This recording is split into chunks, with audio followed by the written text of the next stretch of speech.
Very good morning to all of you class ninth. कैसे हैं आप सब? मैं उम्मीद करता हूं कि मैं आपको जो वर्कशीट के सॉल्यूशन प्रोवाइड करवा रहा हूं आपके लिए बेनिफिटेड हैं। लास्ट क्लास 19 जुलाई को मैंने आपको वर्कशीट नंबर 7 करवाई थी। आज मैं आपको वर्कशीट नंबर 8 करवाऊंगा।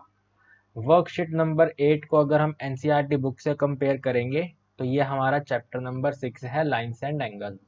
तो हमें इस वर्कशीट नंबर 8 में लाइंस और उसके एंगल्स और पैरेलल लाइंस के बारे में स्टडी करना है। तो आइए फटाफट से वर्कशीट कंप्लीट करते हैं। देखिए क्लास 9th, हेडिंग हमें दी गई है लाइंस, लाइन सेगमेंट एंड रे। लाइन का छोटा सा हिस्सा होता है लाइन सेगमेंट, जिसके एंड पॉइंट्स होते हैं। लाइन के एंड पॉइंट्स नहीं होते हैं, और जिसका सिर्फ एक ही एंड पॉइंट होता है उसको हम कहते हैं रे। आप डेफिनेशन पढ़ो, देखो लाइन क्या है। लाइन एक स्ट्रेट पाथ है जिसके एंड पॉइंट नहीं होते, जो लेफ्ट हैंड साइड से पता नहीं कहाँ से आ रही होती है, जो राइट हैंड साइड से पता नहीं कहाँ पे जा रही होती है। तो होता वो एक ऐसे स्ट्रेट पाथ है, उसको हम बोल देते हैं लाइन। इसी स्ट्रेट पाथ के ऊपर अगर आप छोटा सा हिस्सा ले लोगे, आप पॉइंट मेंशन कर दोगे कि ए पॉइंट से स्टार्ट करा, बी पॉइंट पे फिनिश करा, तो that is become line segment. वो बन जाएगी हमारी लाइन सेगमेंट। और उसी एक सिंगल लाइन जो ऐसे स्ट्रेट पाथ था, इसी स्ट्रेट पाथ पे आपको ये तो पता नहीं है कि स्टार्टिंग पॉइंट क्या है, लेकिन आपको मालूम है कि इसका एंडिंग पॉइंट ये है, तो इसको बोल देते हैं रे। वही इन्होंने यहाँ पे लिखा हुआ है, देखो एक लाइन के कोई भी एंड पॉइंट नहीं होते। हम एक स्ट्रेट लाइन को लेफ्ट हैंड साइड और राइट हैंड साइड अपनी सहूलियत के हिसाब से इंक्रीज कर सकते हैं, और इसको डिनोट करते हैं इस तरह से करके, ए बी के ऊपर एक एरो वाली लाइन। फिर है यहाँ पे एक लाइन सेगमेंट। तो लाइन सेगमेंट एक लाइन का हिस्सा होता है जिसके दोनों एंड पॉइंट्स होते हैं। आप इसको आगे इंक्रीज नहीं कर सकते। ए पॉइंट भी इसका फर्स्ट स्टार्टिंग पॉइंट है और बी पॉइंट इसका एंडिंग पॉइंट है, तो इसको हम इस तरह से डिनोट करते हैं। ठीक है, इजी है, बहुत सिंपल है, कोई दिक्कत परेशानी नहीं है। इसके बाद देखो रे के बारे में बात कर रहे हैं। रे, तो रे क्या है भैया? रे एक ऐसी स्ट्रेट लाइन की पोर्शन है जिसका एक डेफिनेट एंड पॉइंट होता है, जिसका एक डेफिनेट एंड पॉइंट होता है। देखो यहाँ पे लिखा हुआ है, ए रे is named using its and point first, जिसको हम एंड पॉइंट से पहले डिनोट करते हैं। ठीक है, उसके बाद यहाँ पे देखो, इन्होंने यहाँ पे पूछा हुआ है आपसे, look at the figures below and label them. इनमें से कौन सी लाइन है, लाइन सेगमेंट है और रे है, हमें बताना है। इनमें से कौन सी लाइन है, कौन सी लाइन सेगमेंट है और कौन सी रे है। तो देखो ये पी पॉइंट से लेकर क्यू पॉइंट तक जा रही है, इसमें एक एंड पॉइंट है, तो ये एक रे है। This is the ray. X Y को जरा आप ध्यान से देखो, एक्स वाई का स्टार्टिंग पॉइंट एक्स है और एंडिंग पॉइंट वाई है, आप इसको आगे एक्सटेंड नहीं कर सकते, तो that is line segment. This is the line segment जिसको हम इंक्रीज नहीं कर सकते, this is line segment. And ये जो एम एन है ये लाइन है। ठीक है, क्योंकि हमें इस एरो का मतलब है कि हमें नहीं मालूम कि ये कहाँ से बनना स्टार्ट हुई, और इस वाले एरो का मतलब है हमें नहीं मालूम कि ये कहाँ पे जाके स्टॉप होएगी। कहाँ से बननी स्टार्ट हुई, कहाँ पे जाके स्टॉप होएगी, अपने को नहीं मालूम। तो अगर अपने को नहीं मालूम तो डेट इज लाइन। तो यह क्वेश्चन हमारा कंप्लीट हो गया। ठीक है, अब देखो यहाँ पे एंगल्स के बारे में बात कर रहे हैं। तो an angle is a figure formed by two रे। एंगल जो होता है वो दो रे का यूज करके बनाया जाता है। जैसे एक रे ये आ गई, दूसरी रे ये आ गई, बीच में ये एंगल आ गया। एक रे ये आ गई, दूसरी रे ये आ गई, बीच में ये एंगल आ गया। कितना सिंपल है। ठीक है, तो इन्होंने बात करी है सबसे पहले ऐसी दो लाइनों की जो एक दूसरे को इंटरसेक्ट करते हैं। दो लाइनें जब एक दूसरे को इंटरसेक्ट करती हैं तो क्या क्या होता है, पहले हमें उसके बारे में स्टडी करना है। तो आप ये फिगर यहाँ पे देखिए, फिगर नंबर 1 की बात कर रहे हैं, ये मैं आपको एक्सप्लेन कर देता हूँ। देखो फिगर नंबर 1 में हमने लाइन एल ड्रॉ करी, रिमेंबर है ना, लाइन एल ड्रॉ करी जिसका कोई भी स्टार्टिंग पॉइंट और एंडिंग पॉइंट नहीं है, डेट इज हम इसमें एरो लगा रखे हैं। एंड हमने एक ये लाइन एम ड्रॉ करी, लाइन एल और लाइन एम ने एक दूसरे को इंटरसेक्ट करा हुआ है इस वाले पॉइंट पर, ये इनका इंटरसेक्टिंग पॉइंट है। तो इंटरसेक्टिंग पॉइंट पर आमने सामने वाले एंगल बराबर होते हैं। इंटरसेक्टिंग लाइन पर आमने सामने वाले एंगल बराबर होते हैं। ये वाला एंगल 1 है, इसके अपोजिट एंगल 3 है, दोनों बराबर हैं। ये वाला एंगल 2 है, ये वाला एंगल 4 है, दोनों अपोजिट हैं, बराबर हैं। तो सबसे पहले पॉइंट तो आपको पता चला कि अपोजिट एंगल इक्वल होते हैं। देखो एंगल 1 एंगल 3 इक्वल है, एंगल 2 एंगल 4 इक्वल है। उसके बाद जो साथ साथ एंगल होते हैं, जो एडजेसेंट एंगल होते हैं, जो साथ साथ एंगल होते हैं, उनका एडिशन 180 होता है। जैसे 1 और 2 साथ साथ हैं, 180 एंगल है इनका सम। 1 के साथ में ये 4 है, दोनों का एडिशन 180 होगा। 2 के साथ 3 है, दोनों का एडिशन 180 होगा। देखो 1 और 2 साथ साथ हैं, दोनों का एडिशन 180। 2 प्लस 3 एक साथ हैं, दोनों का एडिशन 180। 3 और 4 एक साथ हैं, दोनों का एडिशन 180। 4 और 1 एक साथ हैं, दोनों का एडिशन 180। यानी कि एक स्ट्रेट लाइन पर अगर आप एक छोटी सी रे ड्रॉ कर देते हो तो आमने सामने वाले एंगल का सम हो जाता है 180। ये इसका मतलब है, कहानी खत्म हो गई। इस कहानी के बाद फिगर नंबर 2 में आपको पैरेलल लाइंस के बारे में बताया जा रहा है।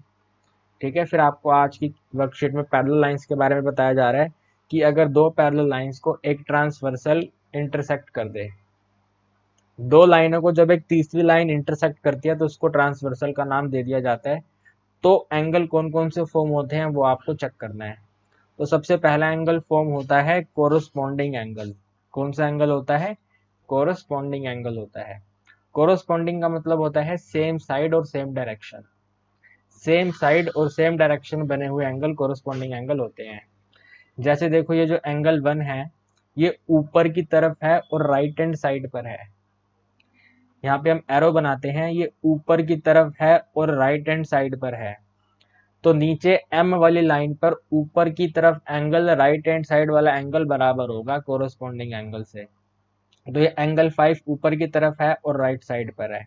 तो एंगल 1 और एंगल 5 इक्वल हैं कोरोस्पॉन्डिंग एंगल से। एंगल 2 ऊपर की तरफ है और लेफ्ट साइड पर है, एंगल 6 ऊपर की तरफ है, लेफ्ट साइड पर है, कोरोस्पॉन्डिंग एंगल से इक्वल होगा। एंगल 3 नीचे की तरफ है और लेफ्ट हैंड साइड पर है, एंगल 7 नीचे की तरफ है और लेफ्ट हैंड साइड पर है, एंगल 3 और एंगल 7 बराबर होगा। एंगल 4 राइट हैंड साइड पर है और नीचे की तरफ है, एंगल 8 राइट हैंड साइड पर है और नीचे की तरफ है, तो एंगल 4 और एंगल 8 बराबर होगा। ठीक है, आप यहाँ पे देख सकते हो angle 1 angle 5, angle 2 angle 6, angle 3 angle 7, angle 4 angle 8। इसके बाद है भाई alternate angle, alternate interior angle. Alternate interior या ऑल्टरनेट एक्सटीरियर का हम जब यूज करते हैं ना, तो इसमें एक जेड फॉर्म होता है। ठीक है, देखो कैसे जेड फॉर्म होता है, या तो इस तरह से करके जेड फॉर्म होगा, या तो ऐसे करके एन फॉर्म होगा। तो अगर जेड फॉर्म हो रहा है तो भी आपको ये कोने कोने वाले एंगल ले लेने हैं, अगर एन फॉर्म हो रहा है तब भी आपको कोने कोने वाले एंगल ले लेने हैं। तो आप यहाँ पे ध्यान से देखो, इधर ये नीली लाइन मैंने ड्रॉ करी, इस तरह से छोटा सा जेड बना हुआ है। तो जेड पे जो कोने वाले एंगल है वो बराबर है, एक ये वाला कोना है, एक ये वाला कोना है, कॉर्नर एंगल है। कॉर्नर एंगल एक यहाँ पे 3 है, एक एंगल 5 है, एंगल 3 एंगल 5 बराबर होगा। और ये अंदर की तरफ बना हुआ है तो इसको ऑल्टरनेट इंटीरियर एंगल बोलते हैं। ये इनसाइड की तरफ बना हुआ है, that is why this is known as alternate interior angle. और जो इनके अपोजिट जो बाहर की तरफ बने होंगे वो एक्सटीरियर एंगल। जैसे ये एंगल 2 है और ये एंगल 8 है, ये एक्सटीरियर ऑल्टरनेट एंगल है। ठीक है, एक तो ये कंसेप्ट क्लियर हो गया आपको, मैंने एंगल 3 एंगल 5 बता दिया, एंगल 1 एंगल 7 बता दिया।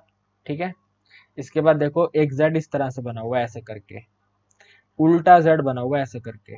तो उल्टे जेड में अगर अंदर की तरफ देखोगे तो वो इंटीरियर एंगल से बराबर हो जाएगा, एंगल 4 और एंगल 6। और अगर बाहर की तरफ देखोगे तो 5 1 और 7 आ जाएगा, वो भी बराबर हो जाएगा। होना इक्वल ही है, चाहे बाहर की तरफ चला जाए चाहे अंदर की तरफ चला जाए, बनेगा कॉर्नर पे। तो ये कॉर्नर वाले एंगल का ध्यान रखना, ऑल्टरनेट एंगल होते हैं। ठीक है, इसके बाद इसमें आता है एक को इंटीरियर एंगल। ये जो फोर्थ वाली प्रॉपर्टी है इसको को इंटीरियर एंगल प्रॉपर्टी कहते हैं। को इंटीरियर एंगल प्रॉपर्टी कहती है कि भाई सेम साइड पर बने हुए एंगल का सम 180 होगा। रिमेंबर मैंने सेम साइड बोला है, डायरेक्शन नहीं बोला। सेम साइड पर बने हुए एंगल का जो एडिशन होगा वो 180 होगा। सेम साइड देखो, ये राइट हैंड साइड है, ये एंगल 4 राइट हैंड साइड है, एंगल 5 राइट हैंड साइड है। 4 और 5 को ऐड करोगे 180 आंसर होगा। देखो चेक कर लो, 4 + 5 180। एंगल 3 और एंगल 6 दोनों अंदर की तरफ बने हुए एंगल हैं और लेफ्ट हैंड साइड पर हैं, दोनों का एडिशन 180 होगा। खेल खत्म हो गया। बस इतना सही है। इसके बाद आपको ये कुछ क्वेश्चंस दिए गए हैं, ये आपको सोल्व करने हैं। मैं आपको अभी सोल्व करवा देता हूँ। क्वेश्चन कहता है इस वाली फिगर को आप कंसीडर करिए और आपको एंगल 1 दिया हुआ 115 डिग्री। तो यहाँ पे लिख देते हैं एंगल 1 को रिमूव करके 115 डिग्री, और हमें बताना है रिमेनिंग एंगल, सॉरी रिमेनिंग नहीं बताने, एंगल 2 बताना है, एंगल 3 बताना है, एंगल 5 बताना है और एंगल 8 बताना है। हमें एंगल 2 बताना है, ये वाला। अरे ये तो भाई बराबर वाला एंगल है, लीनियर पेयर से फाइंड कर लेंगे। स्ट्रेट लाइन पर साथ साथ बने हुए एंगल का एडिशन 180 होता है। तो आप 180 में से 115 माइनस कर लो, 10 में से 5 माइनस करोगे 5 आएगा, 7 में से 1 माइनस करोगे 6 आएगा, तो एंगल 2 आ गया 65 डिग्री। यहाँ पे आप ऐसे लिख दो, एंगल 2 होगा 180 माइनस 115 यानी कि 65 डिग्री। एंगल 3 बताना है यार, ये जो एंगल 3 है ये 115 के अपोजिट है। एंगल जो 3 है वो 115 के अपोजिट है। तो अगर ये अपोजिट है तो वर्टिकली अपोजिट एंगल से बराबर होगा 115 के। तो angle 3 is equal to angle 1 and angle 1 is equal to 115। खेल खत्म हो गया। एंगल 5 बताना है, ये वाला एंगल 5 बताना है। ये वाला एंगल 5 राइट हैंड साइड पर है और ऊपर की तरफ है। ये 115 राइट हैंड साइड पर है, ऊपर की तरफ है, कोरोस्पॉन्डिंग से बराबर हो जाएगा। राइट हैंड साइड पर है, ऊपर की तरफ है, कोरोस्पॉन्डिंग से बराबर हो जाएगा। यानी कि जो एंगल 5 है वो एंगल 1 होगा और एंगल 1 115 है। खेल खत्म हो गया। इसके बाद एंगल 8 बताना है। ये वाला जो एंगल 8 है नीचे की तरफ है, ये वाला जो एंगल 8 है नीचे की तरफ है और एंगल 5 के साथ में स्ट्रेट लाइन पे बना हुआ है। एंगल 8 जो है वो एंगल 5 के साथ में एक स्ट्रेट लाइन पर बना हुआ है। तो स्ट्रेट लाइन पर बने हुए एंगल का एडिशन 180 होता है। यानी कि जो एंगल 8 होगा ये 180 माइनस एंगल 5 होगा, यानी कि ये 180 माइनस 115 होगा। मैंने एंगल 5 यहाँ से कॉपी कर लिया, तो इसका वैल्यू 65 आ जाएगा। तो 65 हमारा आंसर आ गया। खेल खत्म हो गया और आपकी वर्कशीट भी खत्म हो गई। ये एज इट इज की एज इट इज वर्कशीट, ये वाली वर्कशीट बहुत ईजी थी। ठीक है, एक तो आपको ये वाले डायग्राम बनाने हैं अपनी कॉपी में, डायग्राम बना के लिख देना ये है, ये है, ये है। और एक आपको ये वाला डायग्राम बनाना है और इसके ये वाले क्वेश्चन सोल्व करने हैं। 4 क्वेश्चन है, कॉपी में नोट कर लेना। एक ही पेज की वर्कशीट है, इजीली आप कर लोगे। मेरा काम आज का फिनिश हुआ। मैं आपको मंडे को वर्कशीट नंबर 9 करवाऊंगा। अगर आपने इसमें से कुछ सीखा है तो अपने दोस्तों के साथ शेयर कर देना। आपसे मुलाकात करेंगे मंडे को। Till then bye bye, good night, take care, bye bye everyone.